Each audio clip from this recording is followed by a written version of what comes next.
Келесі тілдің апаты имам Абу Хамид ал-Ғазали рахмаулла келтіреді, әл-ғина уа шиар, яғни өлең дейді. Өлең. Жалпы өлең деген кезде, яғни біз ешқандай бір музыкалық аспап, еш нәрсе араласпаған жалпы сөзді айтып жатырық. Мысалы, ақын өлең оқиды. Бұл өлең сөз болып табылады, оның жақсысы жақсы, жаманы жаман. Бірақ илля анна таджарруда лаху мазмум. Енді өмірінің барлығын өлеңмен өткізу дінімізде жек көрілген амал болып табылады. Пайғамбарымыз саллаллаху алейхи уассалам имам Муслим келтірген хадисте ла ан ямталия жауфу ахадикум qayhan hatta yurihi khayrun lahu min an yamtaliya shi'ra.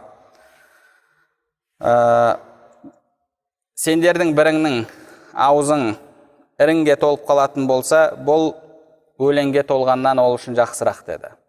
Іріңге толуы, іріңмен толуы, өлеңмен, аузында өлең толудан жақсырақ деді. Хадисті имам Муслим келтірген. Имам Бухари рахмауллахта да осыған ұқсас сөзбен келетін риуаят бар. Яғни бұл жерде жалпы мысалы адамның аузы толу деген сөз, яғни өмірінің барлығын ол аят оқымастан, аят үйренбестен, дін үйренбестен тек қана өлеңге арнаған адамға қатысты болып табылады.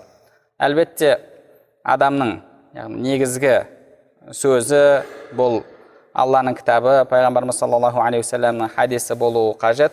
Ал әлгіндей өлеңдер бұл адамның сөзінде бір приправа сияқты болуы қажет. Мысалы, үлкен ғалымдар да уағыздарында аяттан айтады, хадистен айтады, артынан кейде бір өлеңнен келтіріп қояды. Ал енді оның уағызының барлығы өлең болып кететін болса, бұл әлбетте жек көрілген нәрсе болып табылады. Пайғамбарымыз саллаллаху алейхи уассалам Хасан ибн Сәбит тағы да басқа да мұсылман ақын сахабаларға кәпірліге қарсы өлеңдер шығаруға бұйырған еді. Бұйырған, яғни бұл жалпы дінімізде рұқсат болып табылады, ал бірақ бүкілдей өмірді соған арнау, яғни аузыңыз өлеңмен толы болатын болса, онда орын ауызға басқа нәрсе сыймайды. Олай болатын болса, яғни адамның аузына өлең толғаннан ірің толғаны жақсырақ болып табылады. Жақсырақ болып табылады. Сол үшін, яғни бұл да адамның тілмен табатын апаттарынан болуы мүмкін. Егер өзінің орнында болатын болса, онда рұқсат болып табылады. لبيك لا شريك لك